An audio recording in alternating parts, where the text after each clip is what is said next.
They're going to tell you whatever happens to you with the sentence. Talk to you. Okay. As soon as they come up, they'll start talking to you.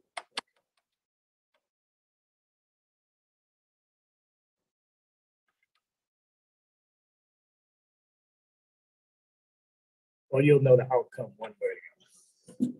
Good morning. The Committee on Parole is called to order. Today is April 13th. The time is 8:18. Our remote location is at Lafourche Parish. Members of the panel today are Ms. Pearl Wise, Ms. Bonnie Jackson. My name is Tony Marabell. I'll be acting as chair. This is the revocation hearing.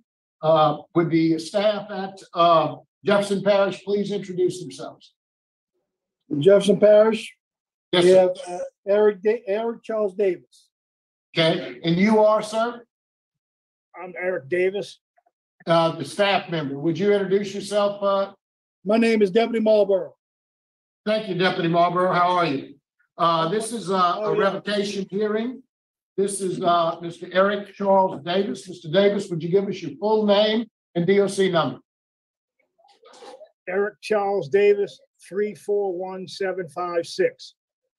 Mr. Davis, I want to explain our procedure. This is a revocation hearing. I'm going to cover several documents with you. I'm going to cover your parole revocation questionnaire. I'm going to read the allegations of how it's alleged you violated your parole. Then I'm going to ask whether you plead guilty, not guilty, guilty with the statement, or not guilty with the statement. Then we'll have a full discussion about the allegations. Do you understand our procedure? Yes, sir. Mr. Davis, do you have your parole revocation questionnaire in front of you? Yes, sir. Okay.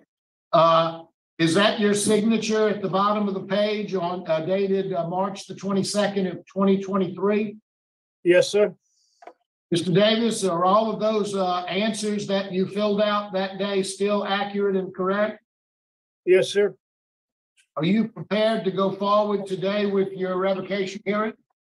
Yes, sir. I'm going to, excuse me just a second. I got to pull up another file to get to your allegation.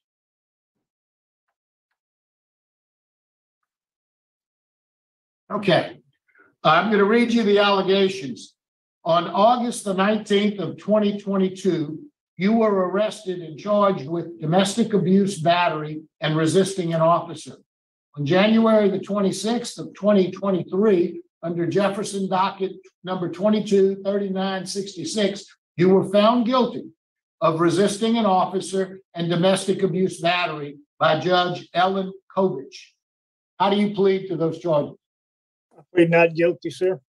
All right. Mr. Davis, your case has been assigned to me, so I'll be asking you some questions.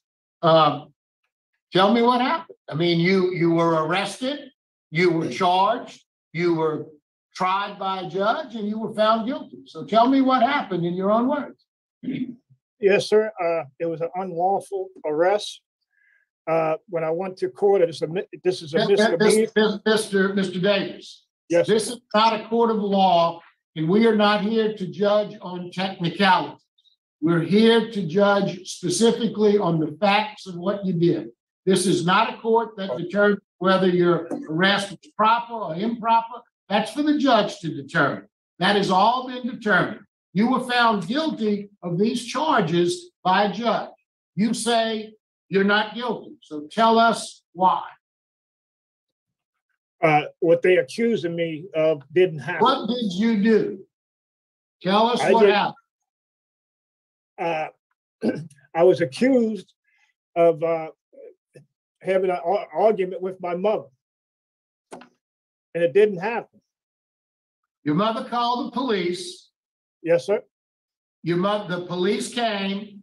Your mother said you beat her with a phone, and you lived in a pool house, and you wouldn't quit drinking. You were drunk most of the time, and that's what happened on this particular day.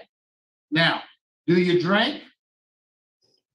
I was drinking occasionally, but I wasn't drinking heavily.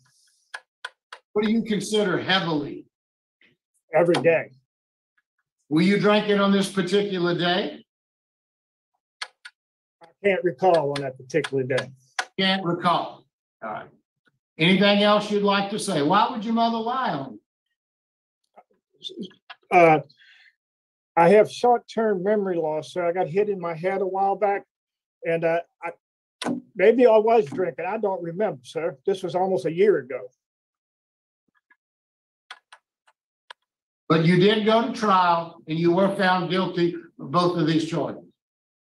Yes, sir. Any questions? I have one question.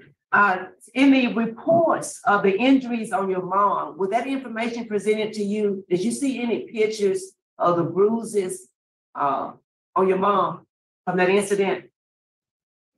Yes, ma'am, they did. My mother had skin cancer and she bruised very easily by just touching herself. Oh, okay. So you did see the pictures though? Yes, ma'am, I did. Okay, thank you. That's all I had. Mr. Davis, is there anything you'd like to say before we vote? Yes, sir. I mean, this was a misdemeanor, and because it was a misdemeanor, I couldn't have a jury trial. And the judge, I just want to say this, the judge was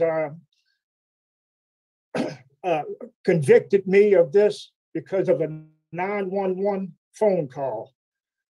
If this would have been a felony, I would have never been convicted of this charge. Anything else? No, sir. Now ready to vote? Yes. All right. Mr. Davis, I don't know whether it's the alcohol that you drank or the short-term memory loss that you have. I'm not exactly sure what the situation is, but it's very clear to me that you did, in fact, commit a battery upon your mother. And you were found guilty by a judge. You're downplaying all of that. My vote is to revoke you. Ms. Jackson. Mr. Davis, you were found guilty by court, and I found that that's a violation of your parole, so my vote stays revoked. Vice. My vote is the same for the same reasons. Sadie, that's okay. The Eric Davis that I have is the one that I signed. Mr. Davis, your parole has been revoked. Good luck to you, sir. What'd you say, sir? I didn't hear you. I said your parole has been revoked. Good luck to you, sir. The last person there. Excuse me, sir. Can I have one more question? What's your question? How much time did I have left? Would I get 90 days on this, or what is this sustained? I only had 30 days left on this parole with my good time street credit. I'm not sure how they're going to calculate that. That's not our job. I'm sorry. You need to take that up with DOC. Eric Davis. All right, thank you, sir. You're welcome. You only had 30 days left and you couldn't stay. You couldn't stay out of trouble. Man, poor mother. All I gotta say is poor mom. What? He's living in the pool house. Man, he looks like a mess. He's living in his mother's pool house. And then he beats her. And you know, it's funny how many times we have heard woman beaters say she bruises easily. It's really so often they say that. She bruises easily. You know, in this case, I just hope they keep him long enough just to protect his poor mother from him. I don't know if it's him, but it's someone with the same name that I found. He was Eric C. Davis. I'm sharing it with you now. But he's a couple of... this is one where he has a 6th DWI conviction that gave him 15-year sentence. And I do think it was him. But when you Google his name, there's a lot of things that come up. But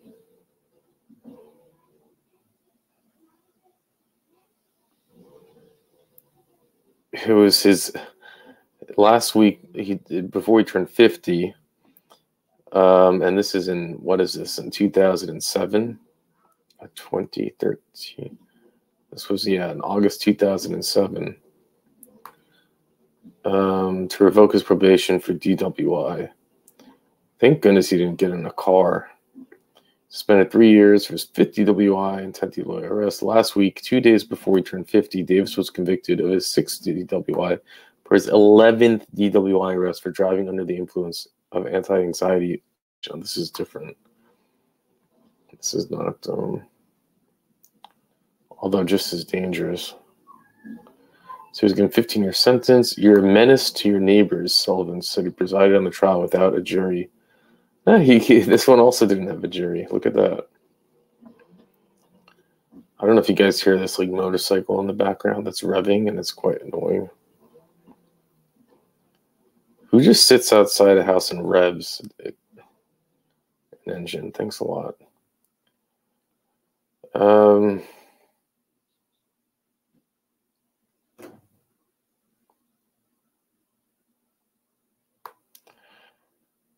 First these videos when he was 17 years old. Wow.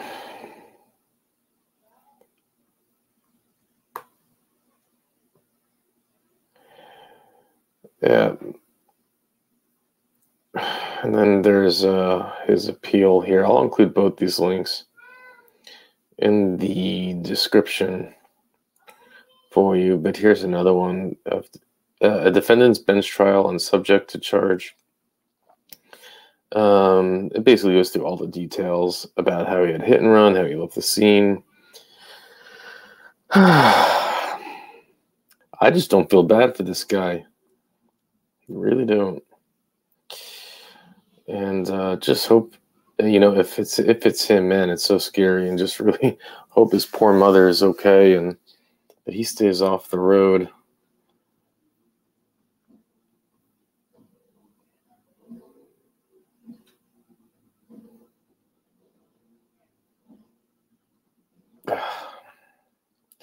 Anyways, with that, I'll let you go.